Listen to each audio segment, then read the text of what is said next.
The NFLPA released their 2024 player survey where players can anonymously comment and give out grades to their team. And the Ravens graded well in some areas, not so well in others. And also there were opinions about John Harbaugh, Steve Bisciotti, and others. We talk about what came out and so much more coming up next on this episode of Locked On Ravens. You are Locked On Ravens, your daily Baltimore Ravens podcast, part of the Locked On Podcast Network, your team every day.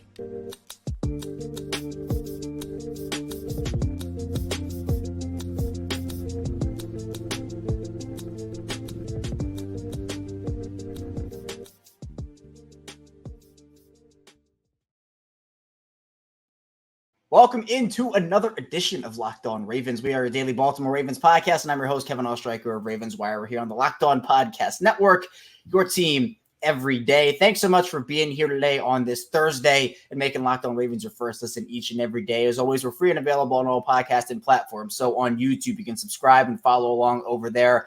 Also, you can in audio form if that's where you want to listen, anywhere you get your favorite podcasts, and subscribe, follow along. We're 5 days a week of Ravens content, Monday through Friday, plus bonus content as well. So really appreciate all the support, whether you're an everydayer, it's your first time in, or you're somewhere in the middle there. Today's episode of Locked On Ravens is brought to you by FanDuel.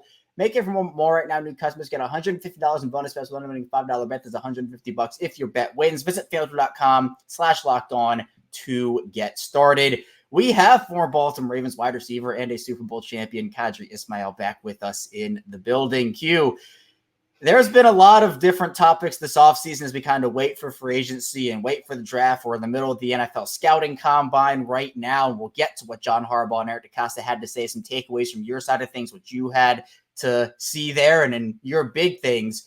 But a big thing came out yesterday, and that was the NFLPA player survey. Now, this is the second year they're doing the NFLPA player survey. Last year they did it, and the Ravens, they were in some controversy last year, and we'll get to it.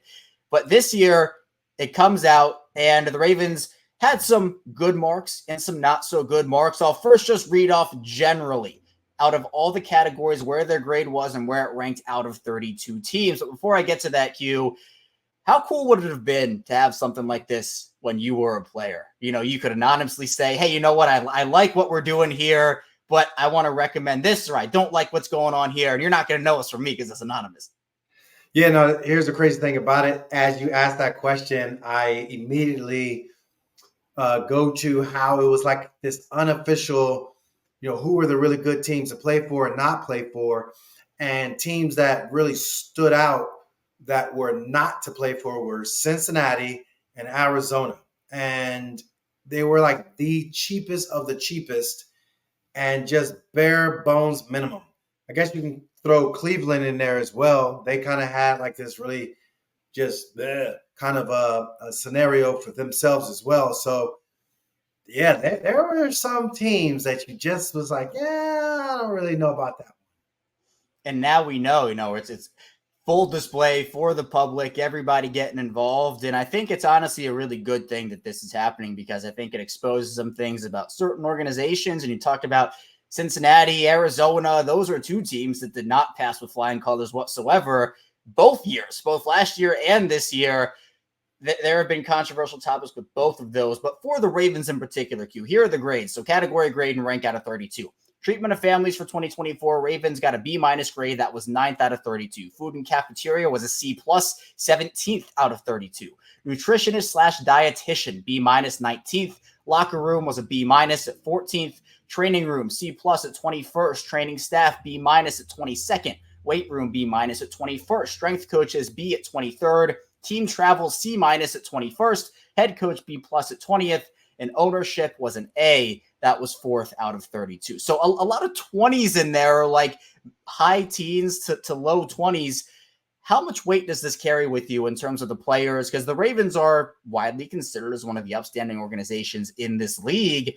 But I saw on the social media verse, fans were saying, how are there so many 20s when the Ravens are known as this organization that's so great? I mean, what were your initial reactions when you first saw these grades?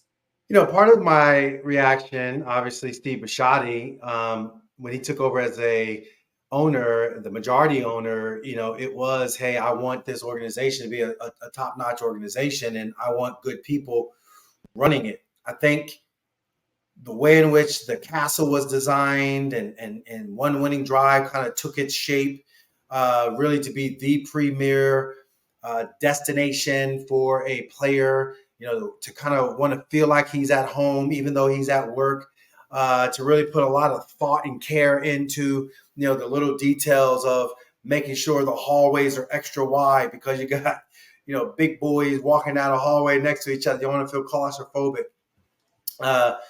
Doors and just the functionality of the place. It's gone through renovations. You still see a lot of the functionality of the place.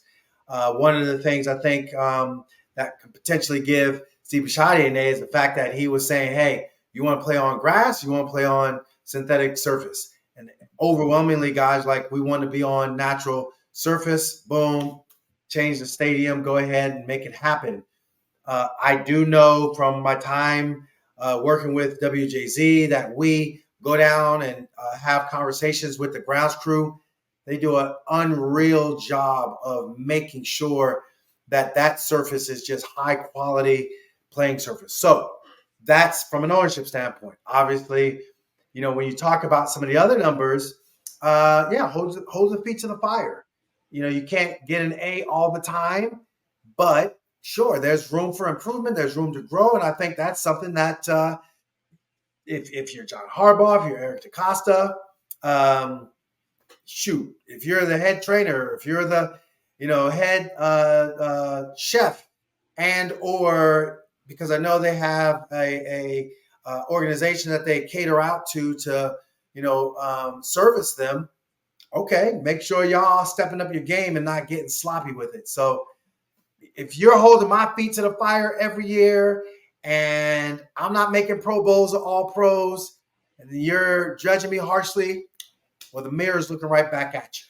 Yeah, and this is something that's very honest. I mean, again, it's an anonymous survey for the players. Your name's not getting plastered next to how you view your team. So it's a accumulation of everything from all these players. And I think it's a good thing for the league to have, especially rights to hold the feet to the fire, as you said there, and hold all these teams accountable. Now, I think the hottest topic when it comes to the Ravens and this whole thing, Q, the head coach. They got a B+. That's John Harbaugh there getting that B+. But that was actually 20th out of the 32 NFL head coaches from last season. And there was a list that Ari Meyerhoff, my sports update, put out, and it was very comprehensive of listing out every single head coach that was quote unquote better than John Harbaugh. There were 3 B+. It was John Harbaugh, Matt LaFleur of Green Bay, and Mike Vrabel of Tennessee.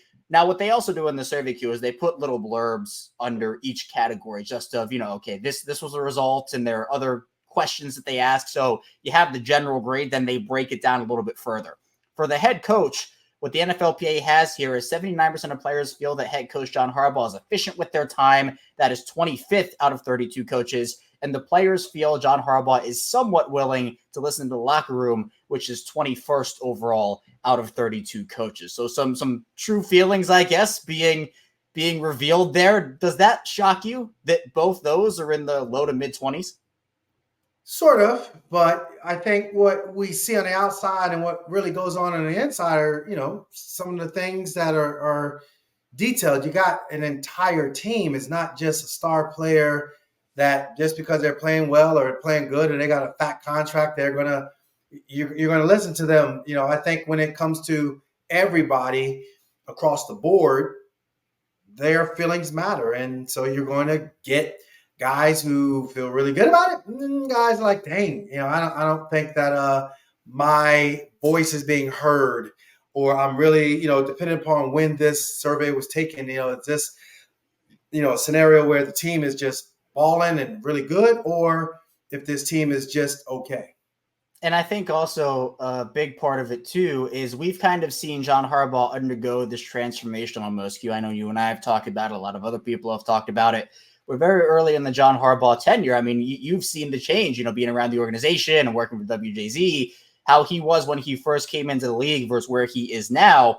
And obviously it's a lot different in terms of he was, first-time head coach, I think, wanted to assert his dominance, and he tried to assert it in a locker room full of personalities and full of very strong personalities. Now, over the course of time, that has shifted into the more players coach, if you want to call it that, mentality. So I think that for some people, it was a little shocking to see, oh, well, instead of him being, quote unquote, really adaptable in the locker room, was, he's only somewhat willing to listen. And somewhat willing to listen, I think, is very vague. Like, we don't know what the specifics of that actually means.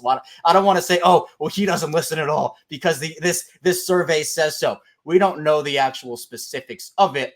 But to me, I would have expected it to be a little more, because I think that these players like John Harbaugh. I think they like playing for him, but I do think there are some things behind the scenes, both good and bad, for any NFL organization that we don't see in terms of players' relationships with the head coaches.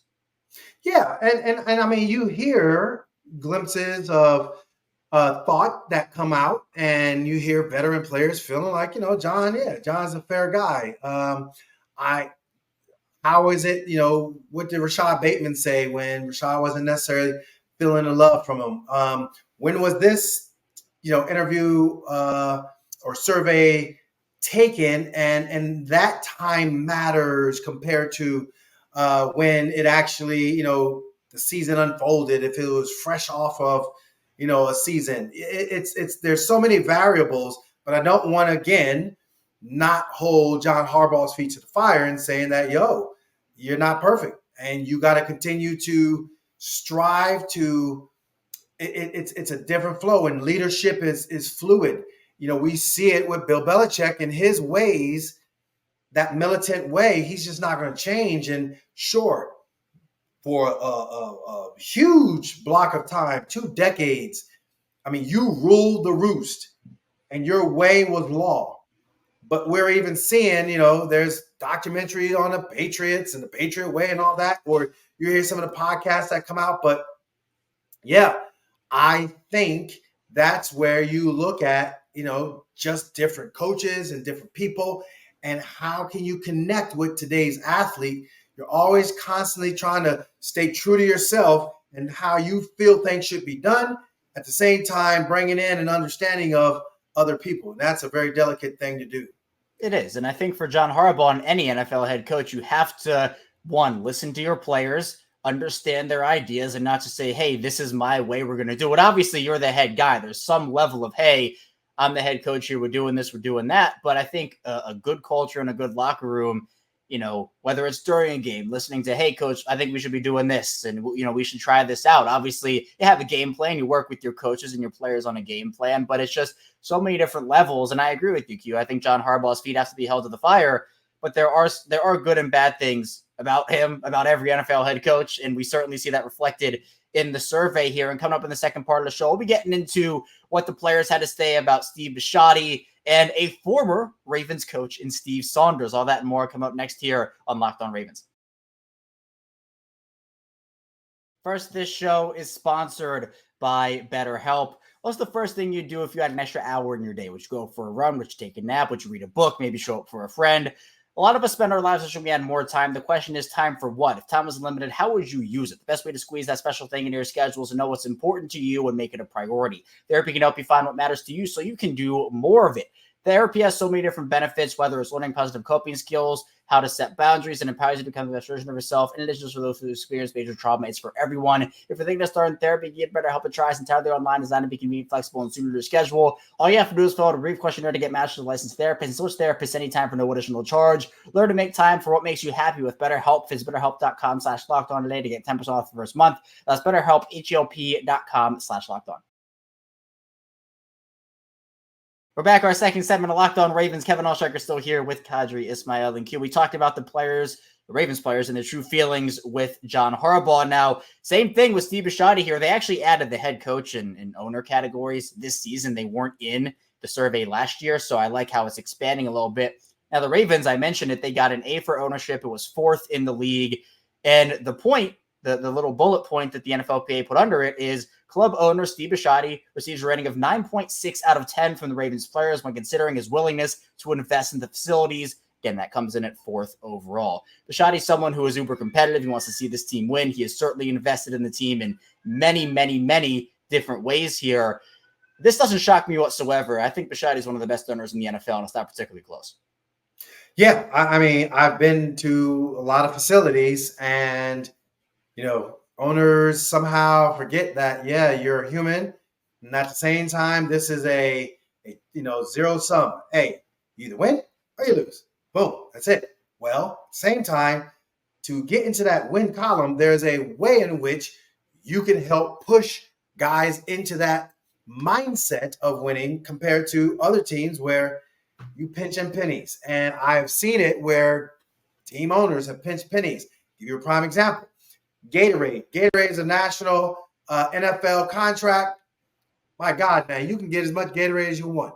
Well, with that said, I know there were guys who played for the Arizona Cardinals, and the team ownership would give you a token.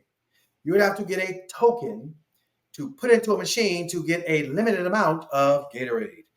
When I was with the Indianapolis Colts, they were like, look, here's the deal. We want y'all as hydrated as you can possibly be. We don't want any excuses. We want y'all to go out there and play your butt off. They literally would load us up and put it by the player entrance to come into the facility and leave the facility, like cases, like with guys' names on them. Here, this is yours. Take it. Boom, go. I think Steve Bisciotti is in that kind of mindset of like, hey, what do we need to do to make sure this guy feels as comfortable as he can play in practice, coming to work, the whole 9 yards. His mindset is all about winning. Because if he can do that, then on game day, he's going to go out there and perform his best. And at the end of the day, we're going to have a great product. People in the stands are going to be happy. Fans are going to come, enjoy the experience. More money, more money, more money. So you invest in the players will invest in themselves. Boom. End result is you're getting more money. Well, that's how high-level thinkers think. And then you got other people who are just penny pinching, and you got the little tokens. So it just depends on the organization, and I've seen it all. Now, here's another one. The locker room. We talk about investing. That locker room is big. It's a huge, huge locker room. The Ravens were a B-. They got a B- grade, 14th overall. The notes here, 93% of players feel like the locker room is big enough, 12th overall, but only 66% of players feel like they have enough room in their individual lockers, which is 28th overall. And the note here is also the team added couches and a TV to the middle of the locker room so that players have an area to relax. Now, Q, you've been in that locker room. You have seen that locker room. It seems like, again, it's a huge one. But do you agree with those lockers might be a little too small because only 2/3 of the players feel like they have space in them? Yeah, I mean, I guess if you're an offensive and defensive lineman, then you're going to feel like, yeah, we are the ones that are dissenting, saying that it ain't big enough. So, yes, like you're probably never going to get 100% unless it's just some brand. But it kind of surprises me in some regards because, yes, they do put a lot of thought to the locker room / environment that you're going to be spending the majority of your time in. Like, how does it look? How does it feel? And I think that's something that the next time they do their renovation, and they've done it a few times now, and I think that's something to consider. I think it's a huge one.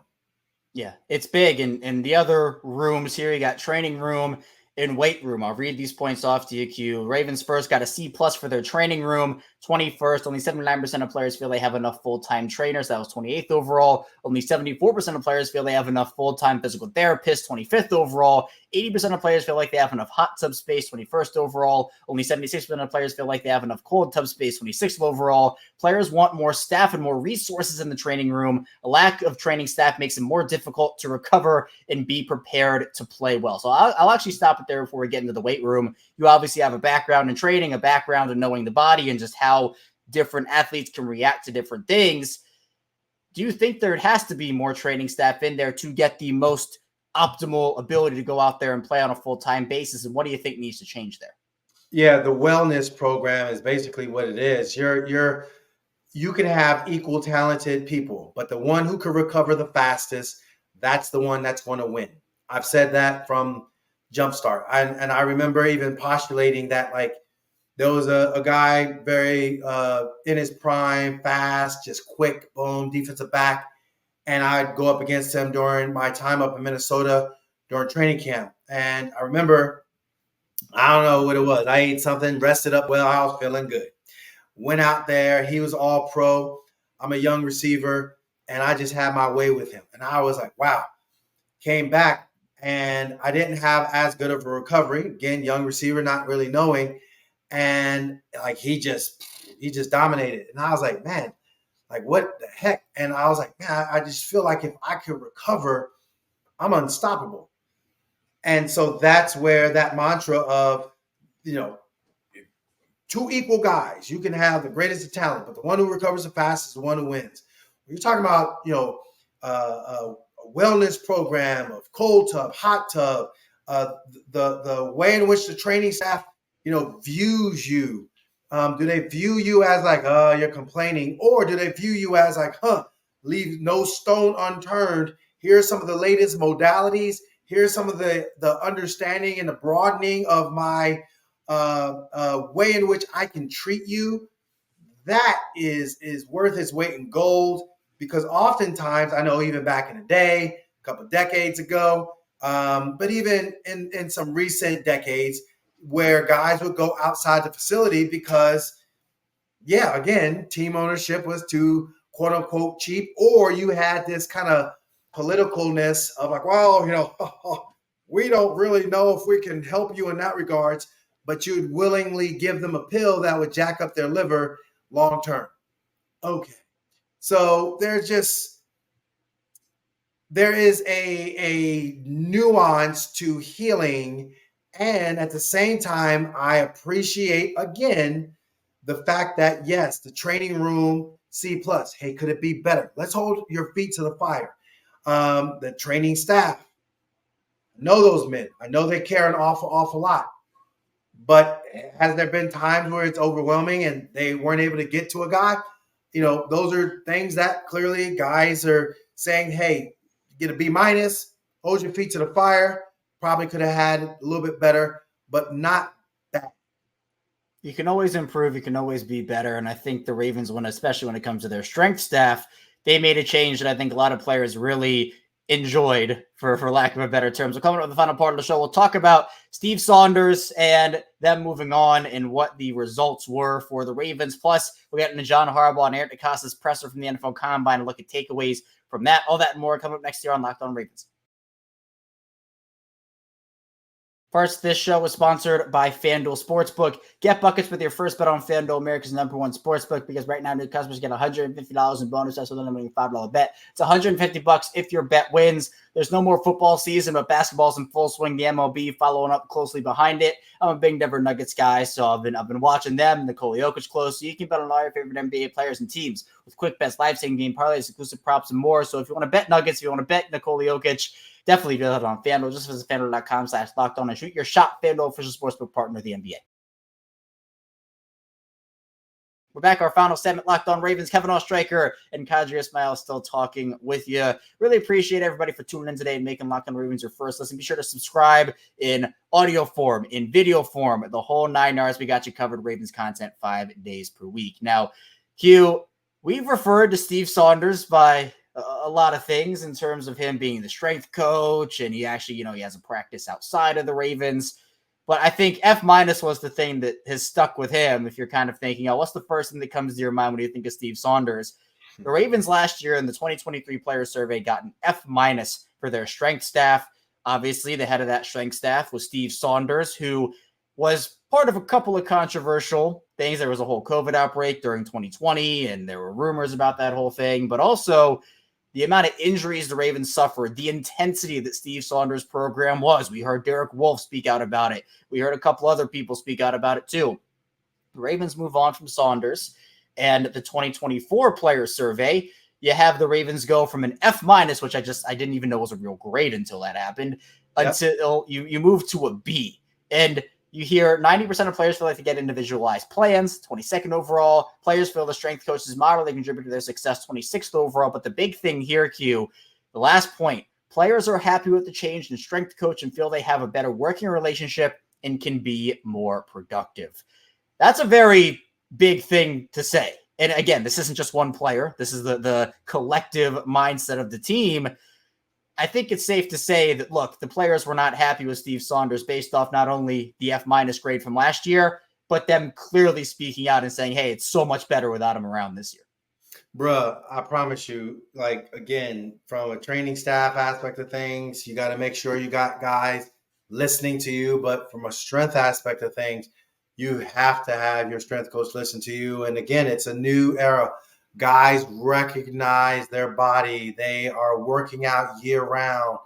They go to people like myself, performance coaches, who really start to get into the weeds and nitpick and try to figure out what's the best way. Well, your left side isn't firing quite as well as it needs to. So when you're sprinting and trying to break down, you could see there's a breakdown in that. And if you got some F minus strength coach sitting there talking about, just go out there and do it. Yeah, and ignoring your concerns after you've just been educated, from your own means with your trainer, then you're going to be pissed and you're not going to enjoy that experience of in season getting better with the strength coach and conditioning staff. Like, that's just not going to happen. That being said, it's great that you got a guy that can listen. It's great that you got a guy that's willing to adapt. He kind of is from that Steve Saunders tree, but apparently, from an ego standpoint, he realized, hey, if I want a job, I'm going to have to change.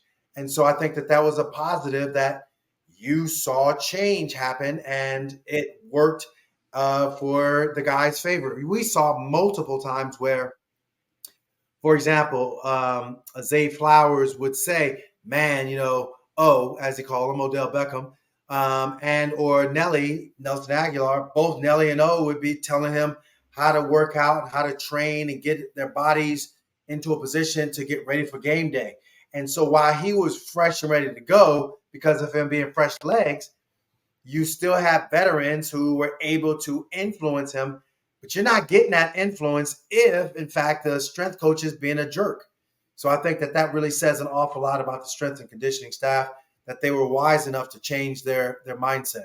Yeah, I think, again, probably took them a little too long to move on from Steve Saunders, but they did do it, and I think the results were pretty night and day from what we had seen over the past couple of years to what we saw last season. Now, Eric DeCosta and John Harbaugh both spoke at the NFL Scouting Combine, and there were some very interesting topics brought up. The first one, let's talk about Justin Madubuike here. We've been talking about it for the past couple of weeks, and Eric DeCosta was asked a couple times about what the status of Madubuike is contractually, and he said that, look, they're trying to work out a long-term deal. There are negotiations going on, and that essentially they want him back. But then he was asked about, well, if nothing comes to fruition there, is the franchise tag going to be placed on him? And the answer that he said was, yes, probably we're going to have to do that, or I'll probably have to do that if there's no extension reached. So he didn't say these exact words, but it feels like Justin Madubuike is staying in Baltimore. And one way or another, I think that's 100% the right decision. Of course, he's your best defensive player in the interior. And look around the league. When you have great interior guys, most oftentimes you're going to have a really good defense because you can pressure the other team's quarterback. And you pressure the other team's quarterback, that means it's going to be mistakes. You got guys on the back end of things that can just be in the right position. Good. That means that's a positive. You're probably going to get the ball back some form of fashion. And or the other team is not going to be able to run the football. Justin Madubuike, check off the box, check off the box, check off the box. He does all those things. He can stop the run, stop the pass, apply pressure, great teammate, allows for a lot of havoc in the backfield. So we got a franchise tag. Love it, dislike it, whatever you want to say to it. It is what it is. Salary cap is going up. I'm sure if his agent is sitting back, he's licking his chops because he's like, look, we need to just get this deal done. So I'm sure there's going to be some back and forth to kind of make sure things are in place. And if not, like I said, got the franchise tag.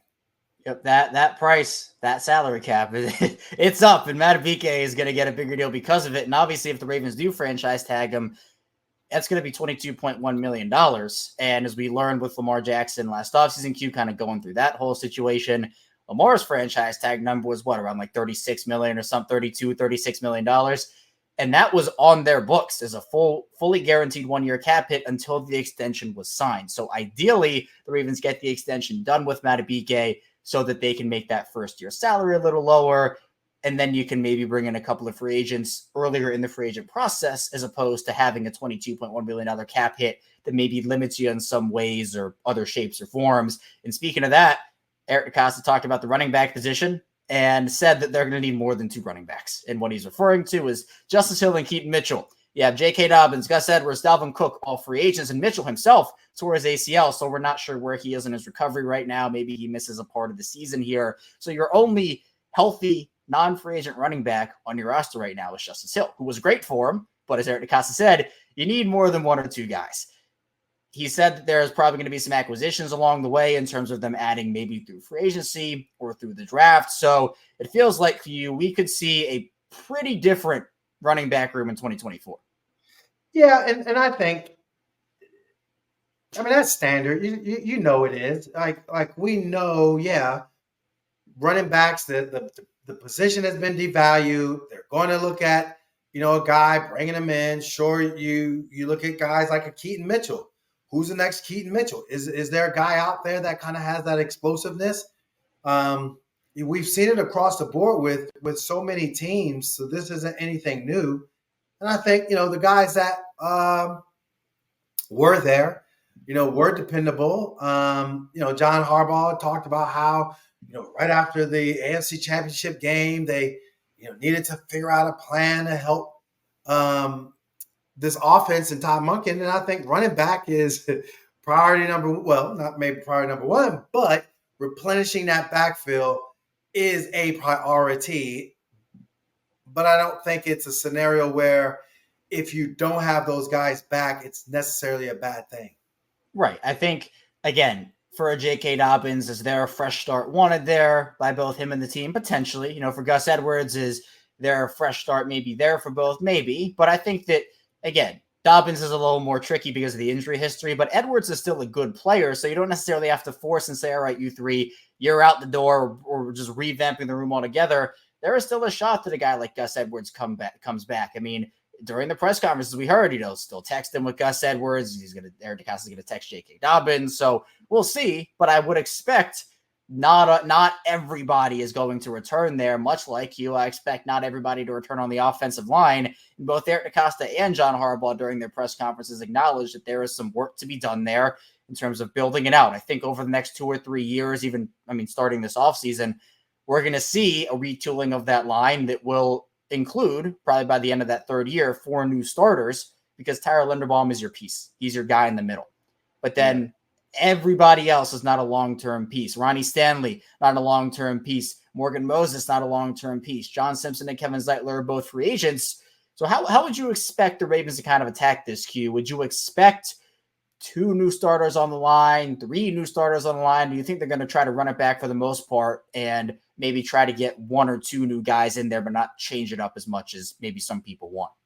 Yeah, you got guys that, like, for example, last year, the one offensive lineman, Voorhees, he tore his ACL during the combine. So he, a year later, now he has an opportunity to kind of be back. And so that's a young player, Fa'alele, that's a young player.